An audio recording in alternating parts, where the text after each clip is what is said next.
Okay.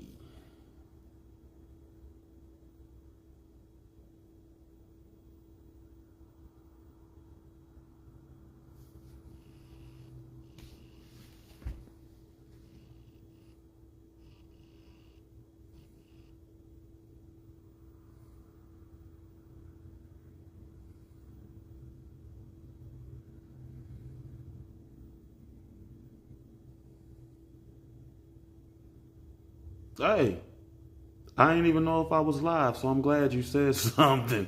It's still like buffering on my side, so that's bananas. So thanks for comment. I appreciate you. Um, Hopefully you can really see me. I know it's kind of dark because I got the lighting set up for how I want to do. Welcome everybody.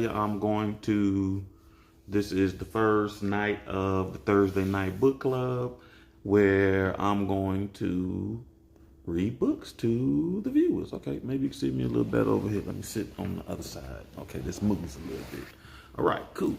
And then all right, hey, now you can really see me better. All right, can you hear me good? Well, where are you going, man? I'm over here. So I got one of these camera things that are supposed to follow you as you move. But you see, I guess when I talk with my hands too much, where I start spirit handing, this thing just goes wherever. But anyway, so with Thursday night book club, for the most part, what's going to happen is I will read one of my favorite books to you, and you can suggest books in the comments and stuff like that, and I'll read some of your favorite books. One of the intentions of me doing this is in conjunction with what I do on Tuesday nights, which you may not be aware of. Generally on Tuesday nights, I go live to do either energy readings or talk about what I'm getting from the energy readings. All of this in an effort to help people heal. You know what I mean? And in this process, I also put my healing process out there for the world to see. So to take away some of the mysticism, and so people won't be so afraid of the process. It's really more natural and humanistic, and it's not as mysterious as some of the verbiage and the way society can make it seem sometimes, especially with the verbiage. That's why I keep saying that on what we call it. Thank you. Give me some comments. Okay, and well, one of the things I do is the activities that I share really are just very simple ways that you can work on some of your energy points. And in this process of healing, one of the things that you wind up having to do, which is real crazy at times, is I feel like the main part of healing is reconnecting to your childlike self a lot of times.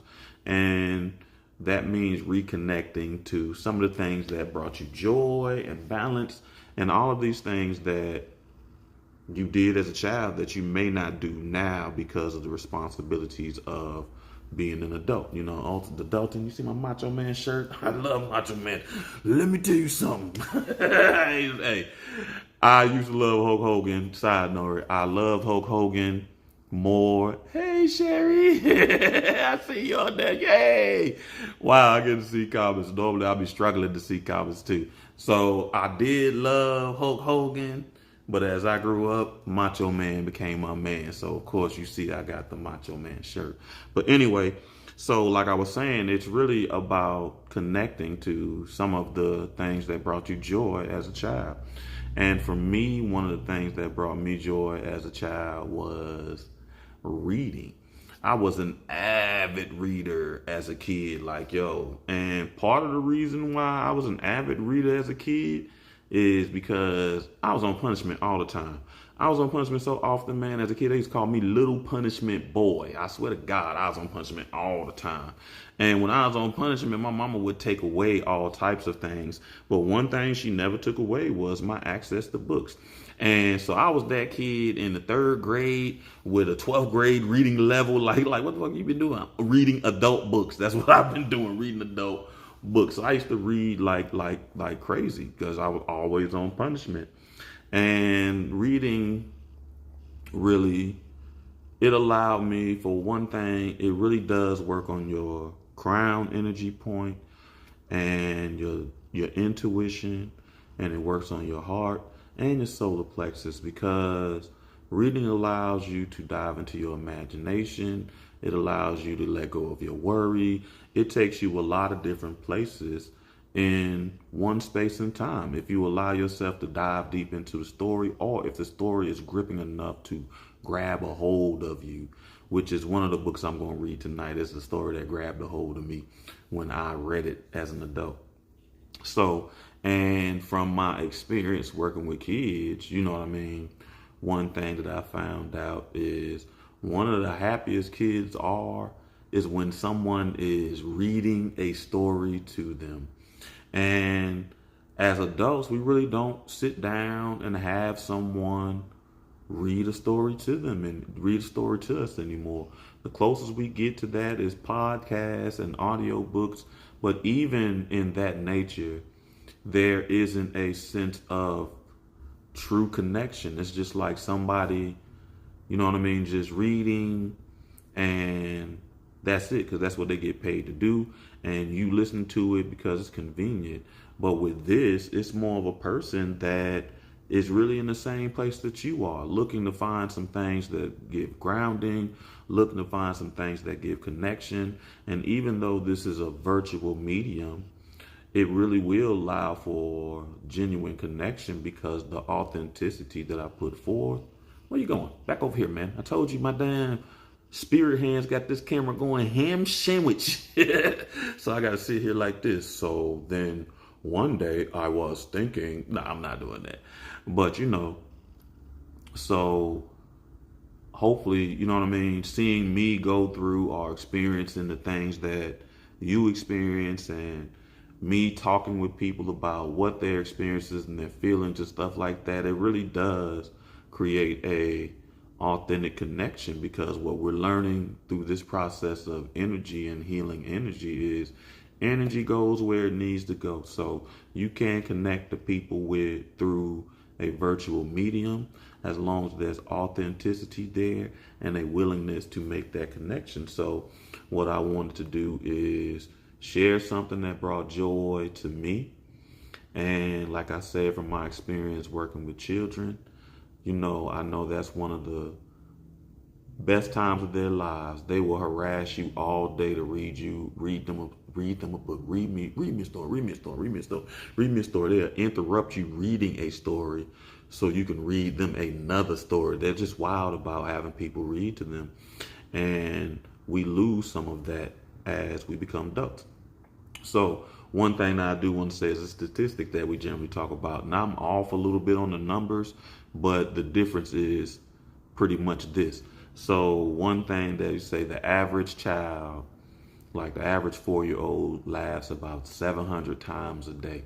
And if you've been around a 4-year-old, like a happy 4-year-old or a group of 4-year-olds, you hear 700 laughs a day from 16 kids. The mofos laugh at breathing, thinking, you know what I mean? Like they just laugh. Everything is funny. You look at them like, what's so funny? But the average kid laughs about 700 times a day. But the average adult really only laughs like 2 to 3. So one of the things I do is I try to, in my authenticity, I try to be funny, like genuinely humorous, because you mess with me, man, you're going to laugh at least 100 times a day. I can't guarantee you 700, because ain't shit that funny to me either. You know what I mean? I don't have a 4-year-old sense of humor, but hella shit is funny to me. So I'm definitely childish like that, which is why I hope that reading this book allows us to connect and start to build something else that, you know what I mean, that's part of this healing process, and work on some of our energy points. So the book I will be reading tonight, I probably read this book when I was probably 26. And it's ironic that I read this book so late, because up until this point, I knew a lot about this book. Me, I'm really not into love stories, but this is a love story that I love, and I don't know why I love that book so much, but I do. So the book I am going to read, come on man, stop tripping camera. Come on back. There we go. All right. Is Their Eyes Were Watching God. And it's by Zora, hold on, Neale Hurston. Yeah. Zora Neale Hurston. All right, so that's the book we're going to read. And I love that book because I do really think it's like one of the best love stories ever told. And I was so amazed because I wasn't expecting it to be a love story. But it was, and it took me on an emotional roller coaster. Now, something different that I'm doing with this reading thing. I'm about to pick this camera up so you can't move. So one thing that I'm doing a little different, I hope this works the way I want to, is instead of just reading a book, part of the story I left, it was telling my reading. So I read most of my life, and then I went and got my master's degree. And in getting my master's degree, I probably read, Jesus Christ, in 2.5 years, I probably read 200 books and 300 to 400 articles easily.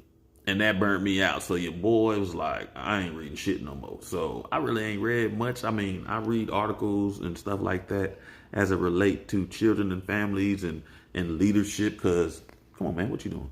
For some reason, I really wanted to be a good leader you know what I mean? So I actually had a lot of training and stuff like that, but I just stopped reading.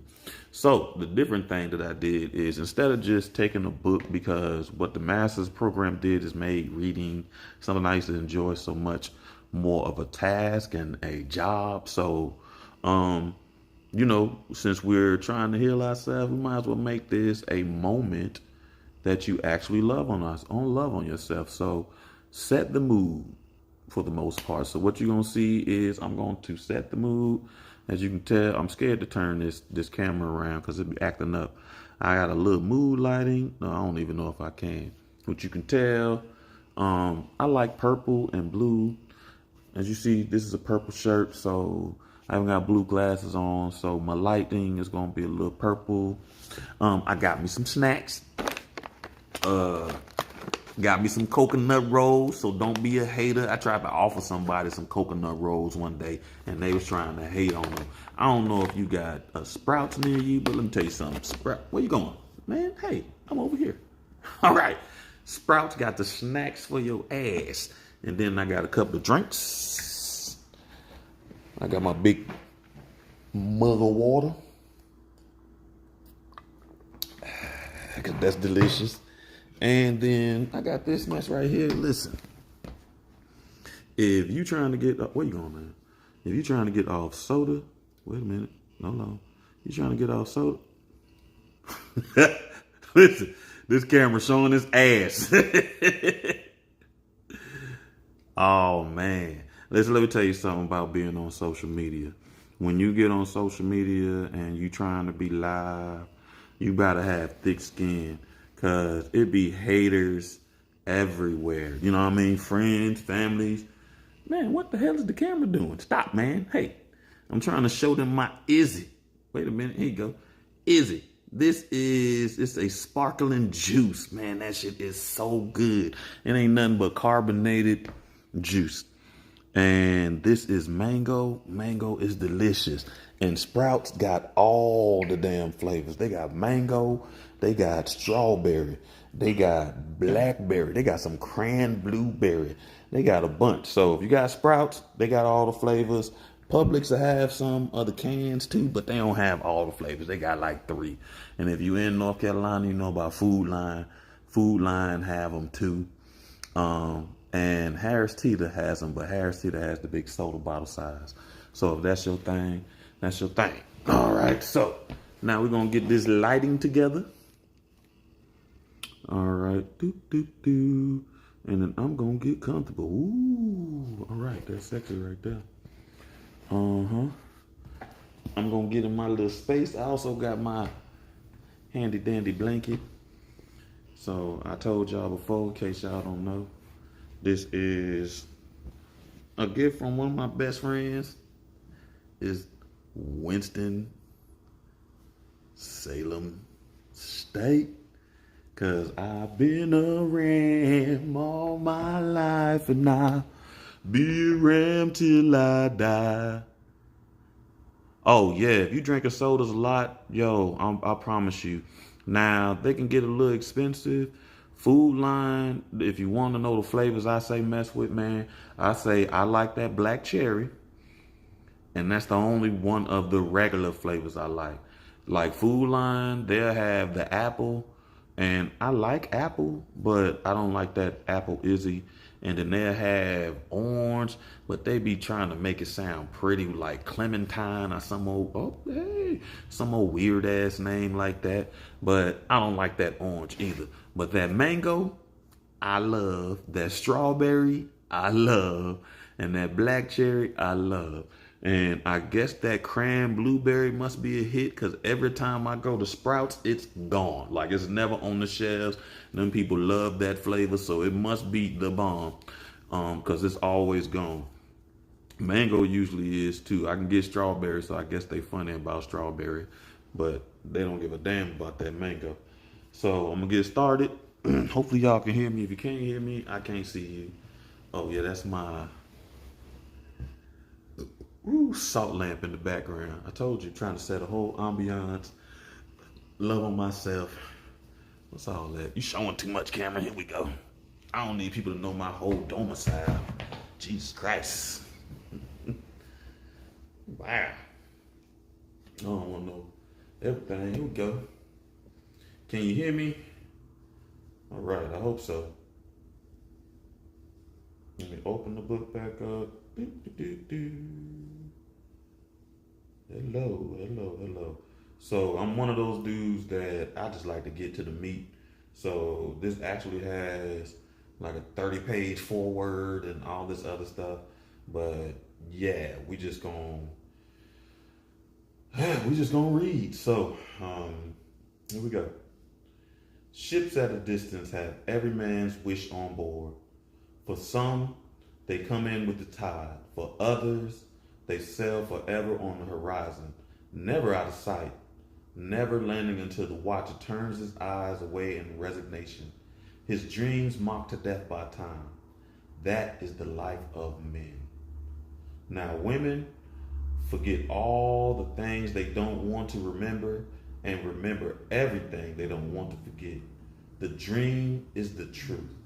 Then they act and do things accordingly. So the beginning of this was a woman, and she had come back from burying the dead.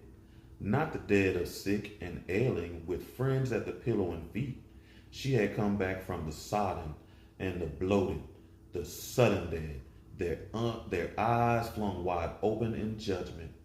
The people all saw her come because it was sundown. The sun was gone, but they had left his footprints in the sky. It was the time for sitting on porches beside the road. It was the time for hearing things and talk. The sitters had been tongueless, earless, eyeless conveniences all day long. Mules and other brutes had occupied their skins, but now the sun and the boss man were gone, so the skins felt powerful and human. They became lords of the sounds and lesser things. They passed nations through their mouths. They sat in judgment.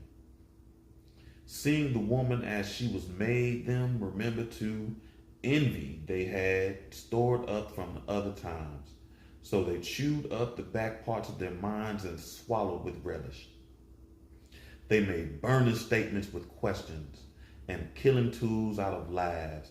It was mass cruelty, a mood come alive. Words walking without masters, walking together like harmony in a song. What's she doing coming back here in all them overalls? Can't she find no dress to put on? Where's that blue satin dress she left here in? Where all that money her husband took and died and left her? What that old 40-year-old woman come down with her hair swinging down her back like some young guy. Where she left that young lad of a boy she went off with. Thought she was going to marry? Where he left her. What he done with all her money? Bet you he off with some girl so young she ain't even got no heirs. Why she don't stay in her class? When she got to where they were, she turned her face on the bandalog and spoke. They scrambled a noisy good evening, and their mouths setting open and their ears full of hope. Her speech was pleasant enough, but she kept walking straight on to her gate. The porch couldn't talk for looking. The men noticed her firm buttocks like she had a grapefruits in her back pockets, and the great rope of black hair swinging in her waist and unraveling in the wind like a plume. Then her pugnacious breasts trying to bore holes in her shirt. They, the men, were saving their minds with what they lost with the eye. The woman took the faded shirt and mudded overalls and laid them away for remembrance. It was a weapon against her strength, and if turned out of no significance, still it was hope that she might fall to their level someday. But nobody moved, nobody smoked, nobody even thought to spit until after the gate slammed behind her. Pearl Stone opened her mouth and laughed real hard because she didn't know what else to do. She fell over Miss Thumpkins. While she laughed, Miss Thumpkins snorted violently and sucked her teeth. Y'all let her worry you. You ain't like me. Ain't got her studied about. If she ain't got manners enough to stop and let folks know how she been making out, let her go on. She ain't even worth talking after. Lou Moss drawled through her nose. She sits high, but she looks low. That's what say about these old women running after young boys. Phoebe Watson hitched her rocking chair forward before she spoke. Well, nobody don't know if it's anything to tell or not. Me, I'm her best friend, and I don't know.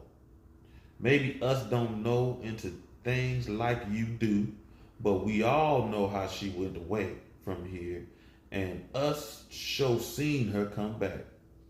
Tain't no use in trying to cloak no old woman like Janet Starks. Phoebe, friend or no friend. At that, she ain't so old as some of y'all that's talking. She way past 40 to my knowledge, Phoebe. No more 40 at the outside. She way too old for a boy like T-Cake. T-Cake ain't been no boy for some time. He around 30 his own self. Don't kill what it was. She stopped and say a few words with us. She act like we done something to her. Pearl Stone complained. She the one been wrong.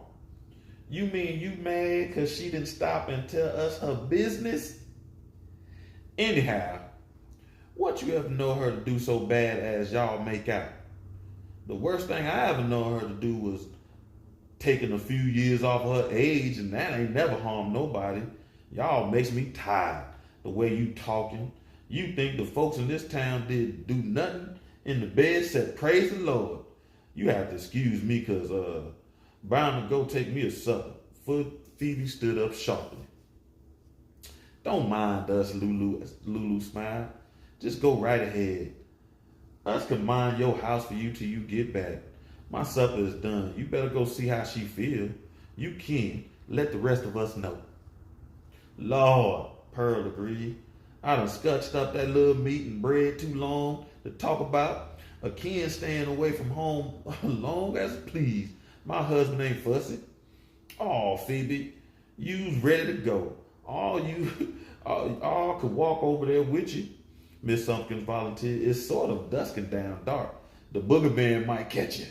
The fucking booger man. Who the hell worry about that? Nah, oh, thank you. Nothing can catch me these few steps. I'm a going. Anyhow, my husband tell me, say no first class boogaboo won't would have me. If she got anything to tell you, you'll hear it. Phoebe hurried off the porch with a cover bowl in her hands. She left the porch pelting her back with unasked questions. They hoped the answers were cruel and strange. When she arrived at the place, Phoebe Watson didn't go in by the front gate and down the palm walk to the door. She walked around the fence corner and went in the intimate gate with her heaping plate of mulatto rice. Janie must be around that side. She found her sitting on the steps of the back porch with the lamps filled and the chimneys clean. Hello, Janie, how you coming? Oh, pretty good. I'm trying to soak up some of the tiredness and the dirt out of my feet. She laughed a little. Ah, see you is, girl. You looks good. You looks like your own daughter. They both laughed. Even with them overall old, you shows your womanhood. Go on. You must think I brought you something when I ain't brought nothing home but myself. That's a grace of plenty. Your friends wouldn't want nothing better. Takes the flattery off of you, Phoebe, because I know it ain't from the heart. Janie extended her hand. Good Lord, Phoebe, ain't you ever got nothing to give me? That little rations you brought me? I ain't had a thing on my stomach today except in my hand. They both laughed easily. Give it here and have a seat. I know you'd be hungry. No time in hunting the stove wood after dark. Mulatto rice ain't so good this time. Not enough bacon grease, but I reckon it'll kill hunger. I'll tell you in a minute, Jenny said, lifting the cover. Gal, it's too good. You switches a mean fanny around in the kitchen. Man, listen, this old talk is wild. You switches a mean fanny around in the kitchen. So that's probably why I like this book, man, because I can't half read that bullshit they talking, but when I do get it, man, I just be tripping, man. It just makes me laugh. I'm sorry. Okay. Oh, that ain't much to eat, Janie. But I'm liable to have something sure enough good tomorrow because you done come. Jane ate heartily and she said nothing. The vari-colored cloud dust that the sun had stirred up in the sky was settling by slow degrees. Here, Phoebe, take your old plate. I ain't got a bit of use for an empty dish. That grub sure came in handy. Phoebe laughed at her friend's rough joke. You was just crazy as you ever was. Hand me that wash rag that's on the chair by you, honey. Let me scrub my feet. She took the cloth and rubbed vigorously. Laughter came to her from a big row. This is wild. You just sit outside and scrub your feet. That's a wild concept, man. We definitely living in different times. Well, see, my almighty is still sitting in the same place, and I reckon they got me all up in their mouth now. Yes, indeed. You know, if you pass some people and don't speak to suit them, they got to go way back in your life and see what you ever done. They know more about you than you know about yourself. An envious heart makes a treacherous ear. And that's the truth. An envious heart makes a treacherous ear. Man, they done heard about you just what they hope done happen. If God don't think no more about them, I do. They's a lost ball in the high grass. I hears what they say, cause they just will collect round my porch, cause it's on the big road. My husband gets so sick of them sometimes, he makes them all get from home. Sam is right too. They just be wearing out your sitting chairs. Yeah, Sam say most of them goes to church, so they'll be sure to rise in judgment. Sam, her husband be talking shit. He definitely don't mean that seriously. That's that day every secret is supposed to be known. They want to be there and hear it all. They just gonna be there listening to everybody else's story. They ain't even trying to go to heaven. That's terrible. Sam is too crazy. You can't stop laughing when you's around him. Uh-huh. He said he aims to be there himself so he can find out who stole his corncob pipe. Sam ain't shit. Funny thing, I think about corncob pipe. Family Guy, man, the son was going crazy over this corncob pipe for a long time. But anyway, Phoebe, that Sam of yours just won't quit. Crazy thing. Most of these zigaboos. The language is so great. Most of these zigaboos. Oh my God, what is a zigaboo? Anyway, most of these zigboos are so head up over your business till they liable to hurt themselves to judgment to find out about if they done, don't soon know. You better make haste and tell them about you and TK getting married, and if he taking all your money and went off with some wild young girl, where he at now, where at is all your clothes that you got to come back here in overalls? Oh, I don't mean to bother you with telling them nothing. Phoebe, tain't worth trouble. You can't tell them what I say if you want to. That's just the same as me, cause my tongue is my friend's mouth. If you so decide, I'll tell them what you tell me, but I'll tell them. To start off with, people like them waste up too much time putting their mouth on things they don't know nothing about. Now they got to look into me loving tea cake and see whether it was done right or not. Excuse me. They don't know if life is a mess of cornmeal dumplings and if love is a bed of quilt. So long as they got a name and known, they don't care whose it is and what's it's about. Specifically, if they can make it sound like evil. You know people like that. People just talk shit all day. They just full-time haters. You heard? If you want to see and know why they don't come kiss and be kissed, I could then sit them down and tell them things. I've been delegated to big old association of life. Yes, sir. The Grand Lodge, the big convention of living is just where I've been. This year and a half, y'all ain't seen me. They sat there in fresh young darkness close together. Phoebe eager to feel and do through Janie, but hating to show her zest and fear it might be thought more curiosity. Janie, full of the oldest human being longing, self-revelation. Phoebe held up. I feel like I need to read that again. Janie, full of that oldest human longing, self-revelation. I never even consider self-revelation as a human longing. You know, you think about companionship and relationships, but yeah, I guess, because we always trying to figure out ourselves. Yeah, that's why we on this path together. Phoebe held her tongue for a long time, but she couldn't help moving her feet. So Janie spoke. They don't need to worry about me and my overalls, long as I still got $900 in the bank. TK got me wearing them, following behind him. TK ain't waste no money of mine. He ain't left me for no young girl neither. He give me every consolation in the world. He'd tell me so too if he was here, if he wasn't gone. Phoebe dilated all over with eagerness. TK gone? Yeah, Phoebe, TK gone.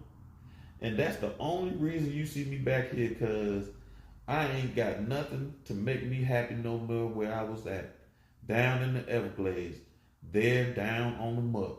It's hard for me to understand what you meant the way you tell it.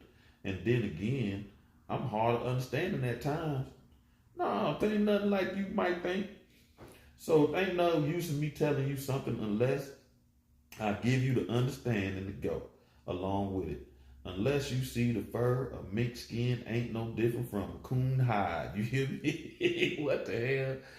God damn, I gotta start using that shit. Unless you see the fur of mink skin ain't no different than a coon hide. Look at here, Phoebe. Is Sam waiting on you for his supper? It's already waiting. If he ain't got no sense enough to go eat it, that's his hard luck. You heard? Well then, we can sit right here and whiz and talk. I got the house all opened up and let this breeze get a little catching.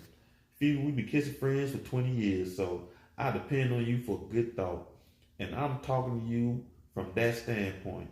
Time makes everything old, so the kissing, young, darkness became monstropolis, old thing, while Janie talked. Chapter 2. Janie saw her life like a great tree in the leaf with the things that suffered, things enjoyed, things done and undone. Dawn and doom was in the branches.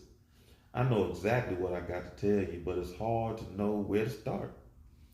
I ain't never seen my papa, and I didn't know if I did. My mama neither. She was gone from around there long before I was big enough to know. My grandma raised me. My grandma and the white folks she worked with. She had a house out in the backyard, and that's where I was born. They was the quality white folks up there in West Florida, named Washburn. She had 4 grandchildren in the place, and all of us played together. And that's how I come. I never called my grandma nothing but Nanny. That's because that's what everybody in the place called her. Nanny used to catch us in the devilment and lick every youngin' on the place, and Miss Washburn did the same. I reckon they never hit us a lick or miss, cause them 3 boys and us 2 girls was pretty aggravating, I expect. Well, it's a Bamber language, you hear me? I was with them white children so much till I didn't know I wasn't white until I was around 6 years old. Wouldn't have found out then, but a man come along taking pictures without asking anybody. Shelby, that was the oldest boy. He told him take us.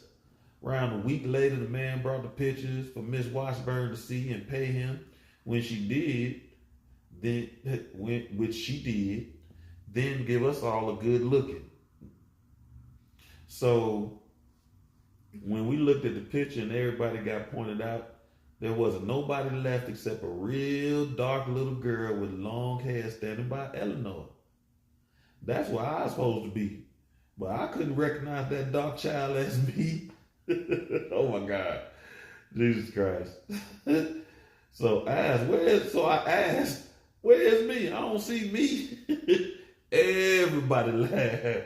Even Miss Washburn, Miss Nellie, the mama of the children who come back home after her husband dead, she pointed to the dark one and said, that's you, Alphabet. Don't you know your own self? They all used to call me Alphabet because so many people had done named me different names. I looked at the picture a long time and seen it was my dress and my hair, and I said, oh, I'm colored. What the fuck?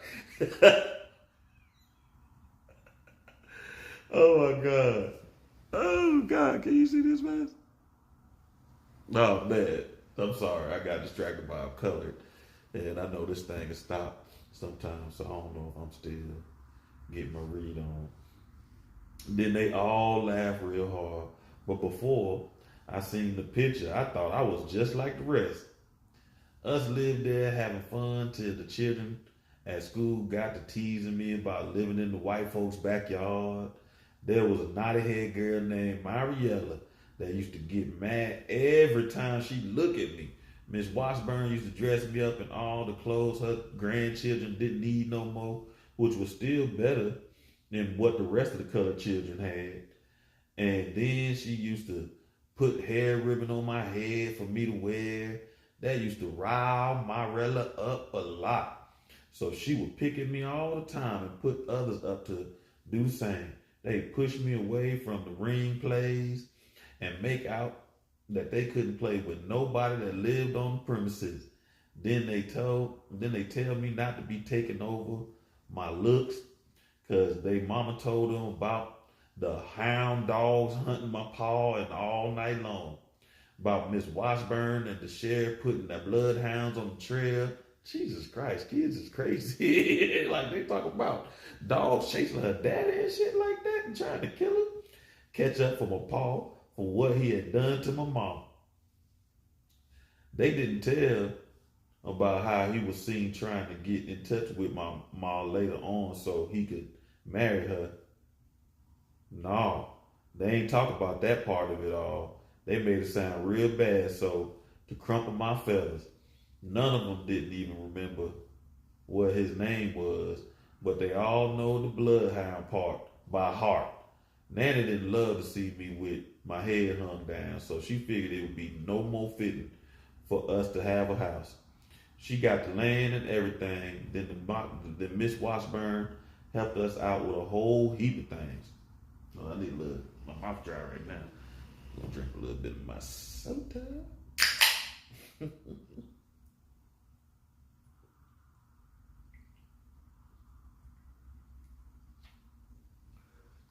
Whew. Oh, excuse me. That was a little rude. Say that again. Oh, I'm trying to read this. What is watching me? Oh, okay, cool. Thanks. Thanks. I was wondering if it was still up there, so I'm glad you typed something in there. Good. Do something. I want you to do something else. You know what I mean? Enjoy your time. Just listen. Hopefully my voice is soothing. I'm tripping. You know what I mean? I'm just doing. Oh man, it went off. Here we go. We back. Come on now.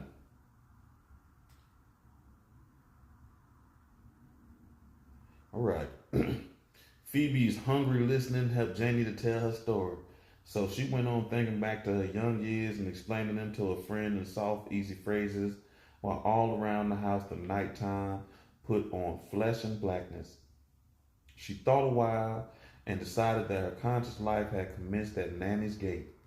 On a late afternoon, Nanny had called her to come inside the house because she had spied Janie let Johnny Taylor kiss all over her, all over the gate post. It was a spring afternoon in West Florida. Janie had spent most of her day under a blossoming pear tree in the backyard. She had been spending every minute that she could steal from her chores under that tree for the last 3 days. That was to say, ever since the first tiny bloom had opened, it had called her to come and gaze on a mystery, from barren brown stems to glistening leaf buds, from leaf buds to snowy virginity of bloom. It stirred her tremendously. How? Why?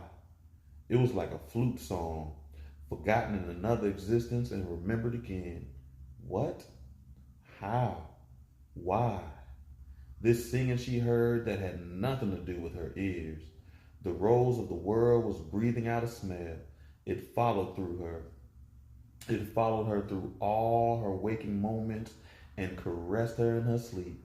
It connected itself with the other vaguely felt matters that had struck her all outside observations and buried themselves in her flesh.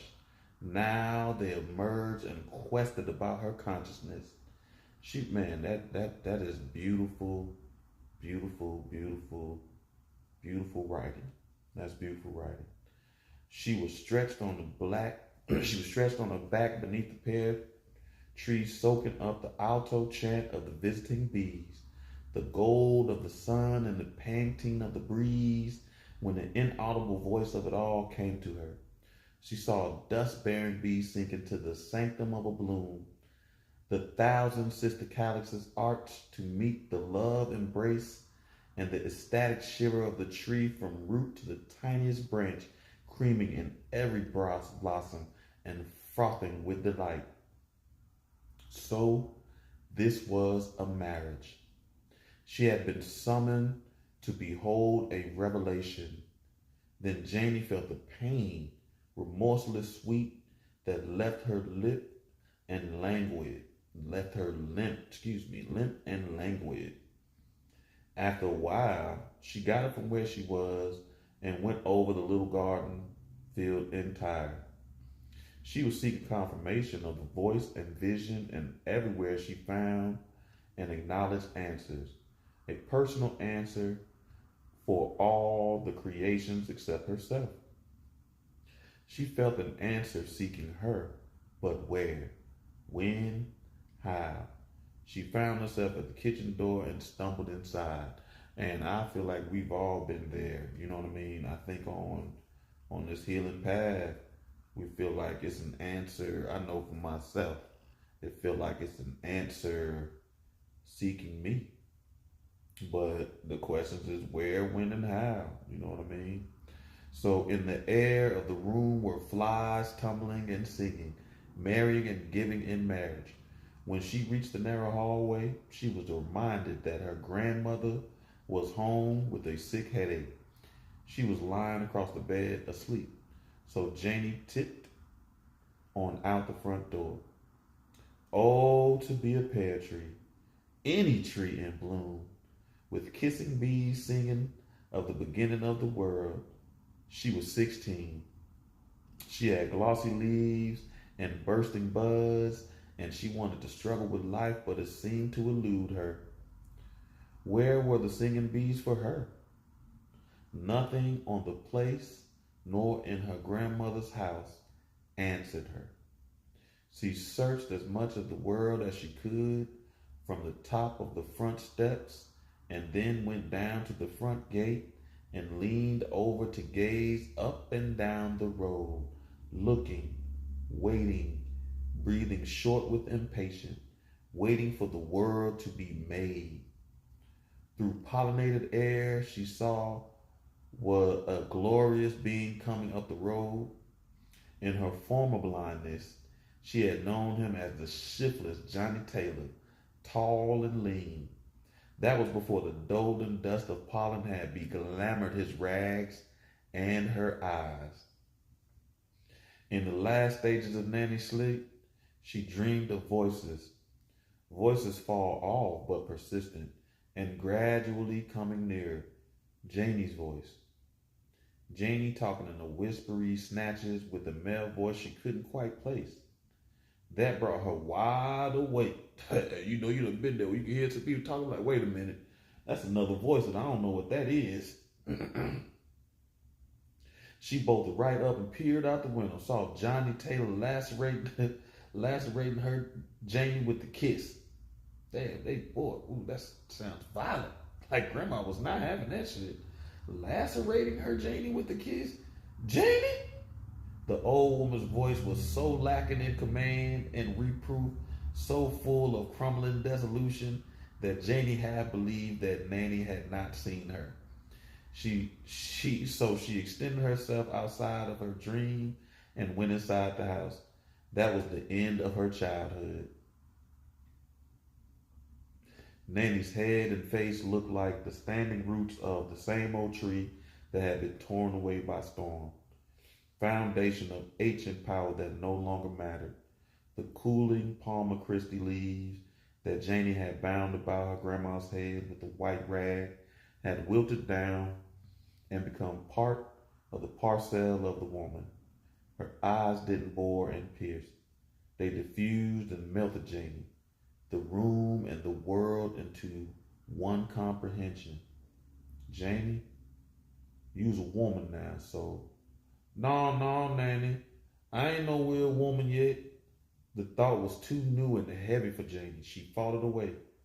Nanny closed her eyes and nodded slowly, weary affirmation many times before she gave it voice. Yeah, Janie, you's got your womanhood on you. So might as well tell you what you've been saving up for a spell. I want to see you get married right away. Me? Married? Nanny, no, ma'am. What I know about a husband? Hey, this is a different time. Grandma was like, I seen you kiss that boy. You must need a man. You must not just a man. And what no go on find yourself. Go ahead and get married. Like don't choose a man. It's just ironic how what we teach our kids now has changed so much. She saw her granddaughter kissing a boy under the tree, and she wound up just being like, yo, it's time for you to get married. You know, it's just an interesting concept. That's no statement of right or wrong. It's just an interesting concept. But what I seen just now is plenty for me, honey. I don't want no trashy nigga and no breath and no britches. Like Johnny Taylor using your body to wipe his foots on. So, okay. So basically, grandma thought it was being better for her to be married than to be out here just sleeping around with random people. And Johnny Taylor pretty much represents random people. But she called him a don't want no trashy nigga. God damn, grandma didn't like Johnny Taylor at all. Nanny's word made Janie's kiss across the gatepost seem like a manure pile after the rain. Shit, listen, I feel fucked up for her. You know what I mean? You just had your first kiss, and the person you kissed, your grandma called that motherfucker, called that man a trashy nigga. No breath and bridges. I don't even know what that means, but it sounds worse than trashy nigga. I don't know if y'all heard that, but man, I live close to the street. And sometimes they be flying up and down. I almost said the street, but they be flying up and down the street that you would think that they should not be flying up and down. I'm going to say that again. Nanny's words made Janie's kiss across the gatepost seem like a manure pile after the rain. Look at me, Janie. Don't sit there with your head hung down. Look at your old grandma. Her voice began snagging on the prongs of her feelings. I don't want to be talking to you like this. Fact is, I done more knees to my maker many the times asking please for him not to make the burden too heavy for me to bear. Nanny, I ain't mean nothing bad. That's what makes me scared. You don't mean no harm. You don't even know where harm is at. I'm old now. I can't be always guiding your feet from harm and danger. I want to see you married right away. Okay. So grandma was on some bullshit. Not on some bullshit. Grandma was really coming from a good place. Because grandma felt like her grandbaby's picker was off. She wasn't even picking the right man to be taking the risk with. And that is something that's probably true for us today. I know a lot of times our pickers are off. You know what I mean? Partly from what society said we should pick, but grandma keeping it real, you know what I mean? Yeah. Who I'm gonna marry offhand like that? I don't know nobody. The Lord will provide. He know I done bore the burden in the heat a day. Somebody done spoke to me about you long time ago. I ain't said nothing because that wasn't a place you. I wanted you to school out and pick from a high bush a sweeter berry. She said she wanted her to have old college man, you heard? But that ain't your idea, I see. She's like, I ain't tell you about that dude because I wanted you to go to school and pick you from a educated man. She was like, but you like them old, what grandma called him? A trashy nigga, breath and britches ass. Boy, what the hell? Nanny, who? Who that been asking for me? Brother Logan Killix. He's a good man too. No, Nanny, no ma'am. Is that what he been hanging around here for? He look like some old skullhead in the graveyard. See? Okay. Granny picking them from different reasons. I can tell because Granny was like, she said, dude, Granny picking goddamn Logan Killix and she want breath and britches. You know what I mean? So she picking based on looks. Grandma picking on something else. The older woman sat bolt upright and put her feet to the floor and thrust back the leaves from her face. So you don't want to marry off decent like that, do you? You just want to hug and kiss and fiddle around with the first one man and then another, huh? You want to make me suck the same sorrow your mama did, eh? My old head ain't gray enough. My back ain't bald enough to suit you. Damn. Yeah, they ain't believing that sleeping around. God damn. Grandma was like, you gonna kill me if you start sleeping around. Right? That shit's crazy. The vision of Logan Killix was desecrating the pear tree. But Jamie didn't know how to tell Nanny that.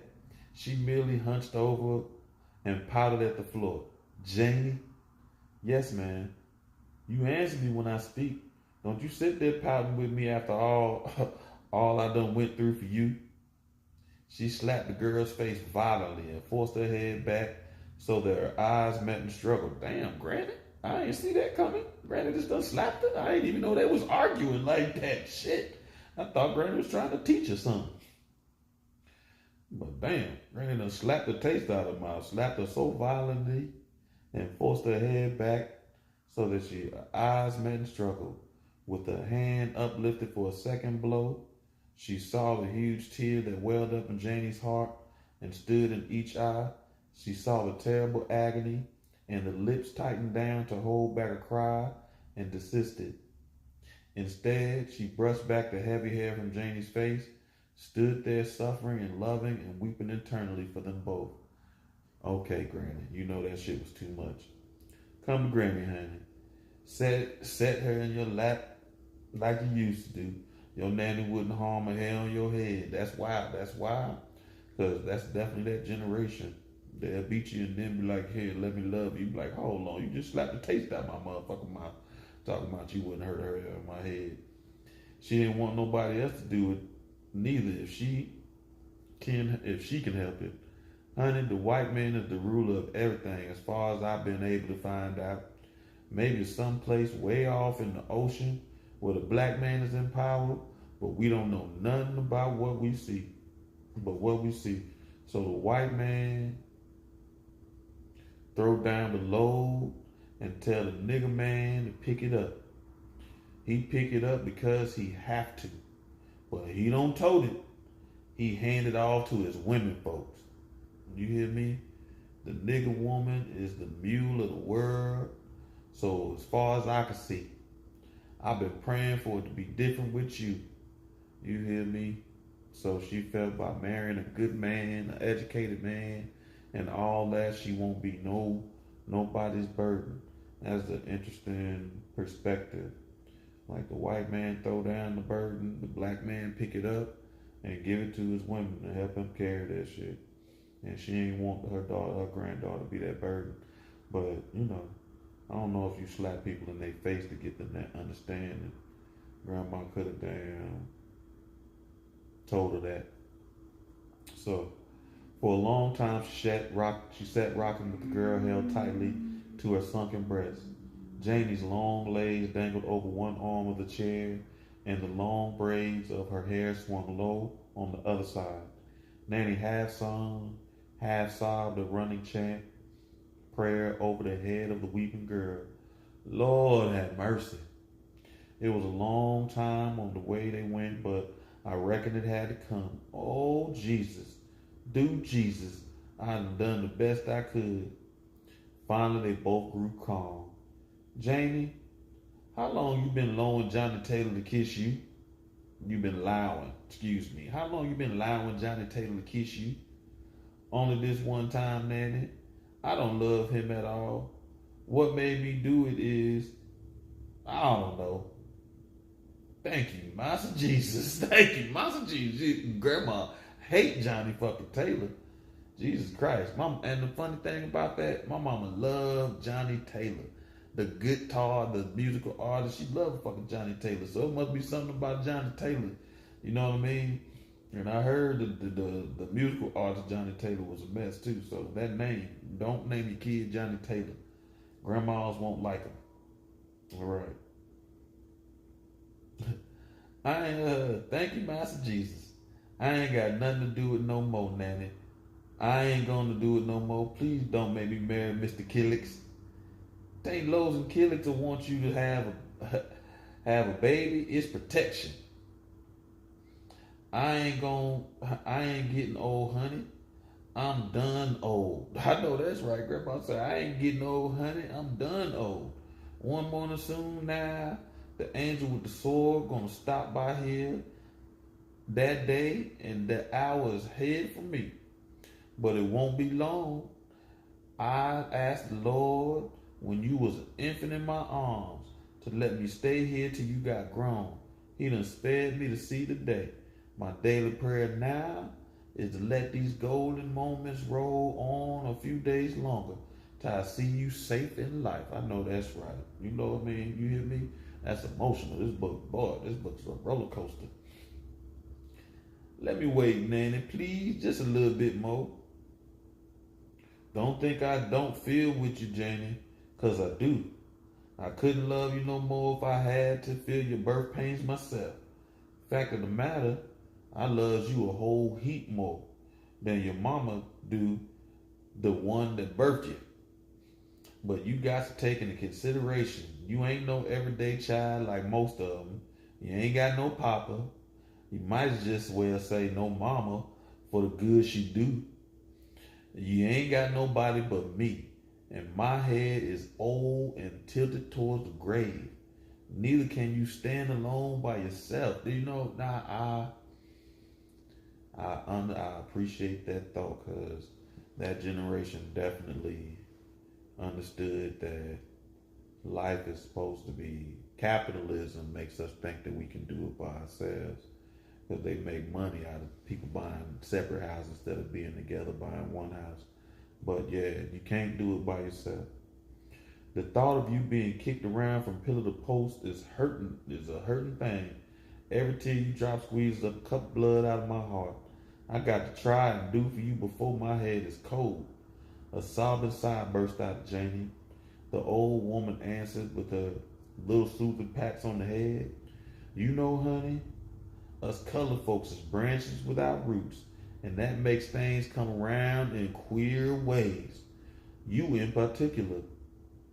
I was born back due to slavery, so it wasn't for me to fulfill my dreams of what a woman ought to be and to do.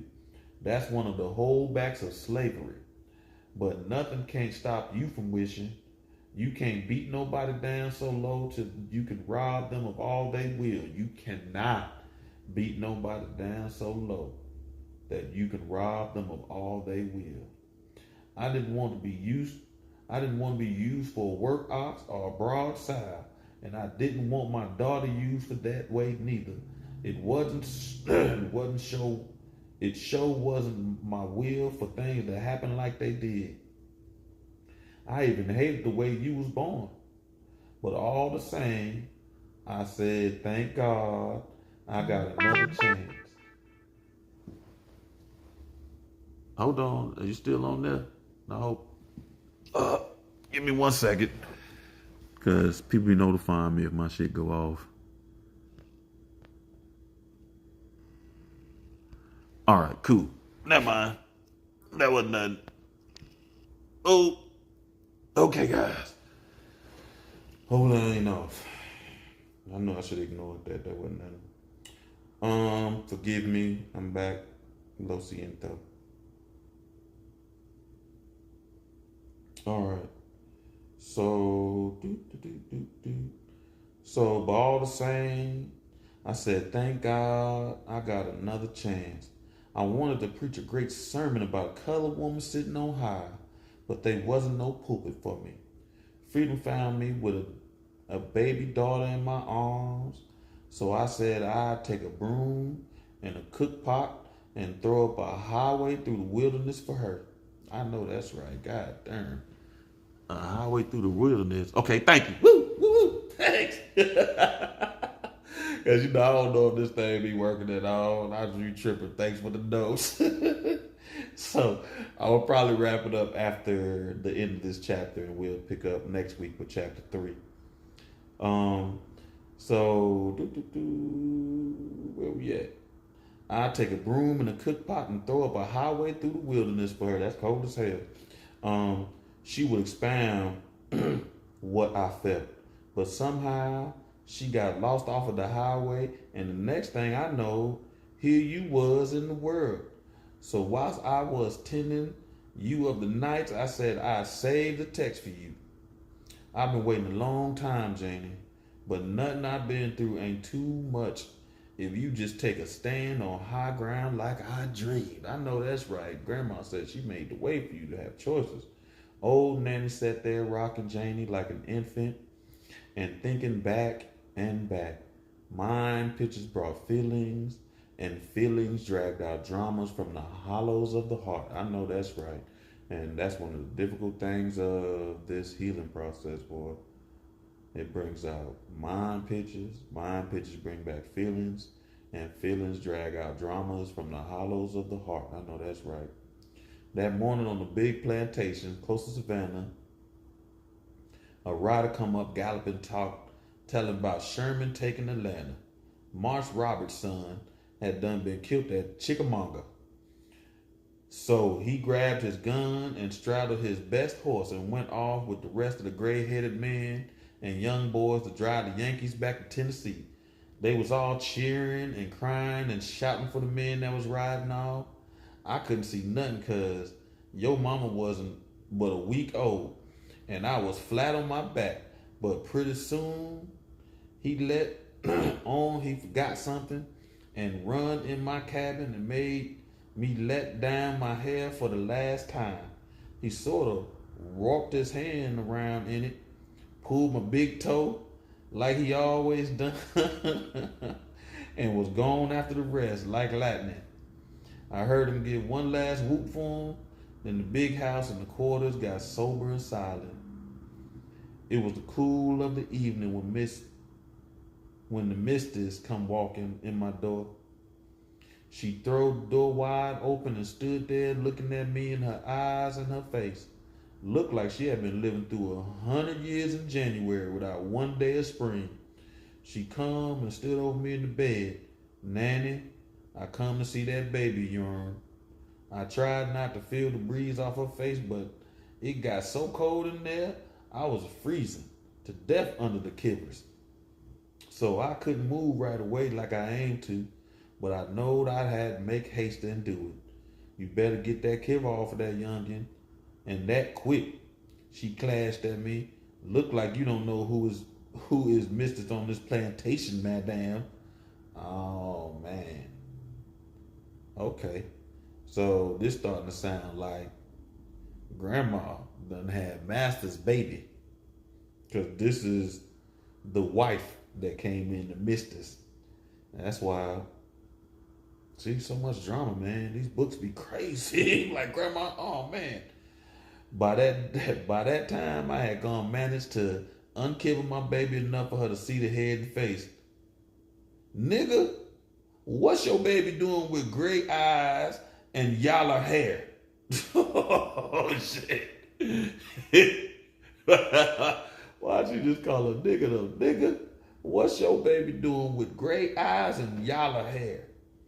She began to slap my jaws every which way. I never felt the first ones because I was too busy getting the killer back on my child. But them last licks burnt me like fire. That lady, we had to slapping the shit out of grandma. I had too many feelings to tell me which one to follow, so I ain't cried and I didn't do nothing else. Damn, you'd have been there. She was just frozen. But then she kept on asking me how my baby looked white. She asked me that maybe 25 or 30 times, like she got to saying that she couldn't help herself. So I told her, I don't know nothing but what I'm told to do, because I ain't nothing but a nigga and a slave. Instead of pacifying her like I thought, looked like she got madder. But I reckon she was tired and wore out because she didn't hit me no more. She went to the foot of the bed and wiped her hands on her handshaker. I wouldn't dirty my hands on you, but first thing in the morning, the overseer would take you to the whipping post and tie you down on your knees and cut the hide off of your yellow back. So grandma yellow too. So what the hell is she asking about? 100 lashes with the rawhide on your bare back. I'll have you whipped till the blood run down your heels. I mean to count them licks myself, and if it kills you, I'll stand the loss. Boy, that's some hella that hey. That's some anger. You heard? It's just an emotional roller coaster. Anyhow, as soon as the brat was a month old, I'm going to set it off this place. She flounced off and on and let the winter time with me.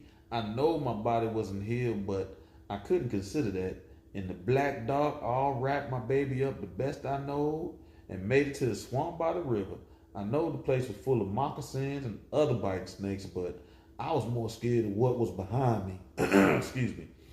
I hid that day and night and suckled the baby every time she started to cry for fear somebody might hear her and I'd get found.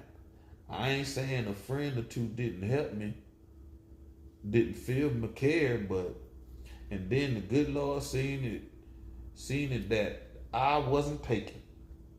I don't know how come my milk didn't kill my child with me scared and worried all the time. I know that's right. They don't even know the signs, but she knew her energy, her nervousness alone would come out in that milk of her baby. She was like, Jesus Christ, this thought her milk would kill her baby. It wouldn't kill him, but I don't know what it would do to him.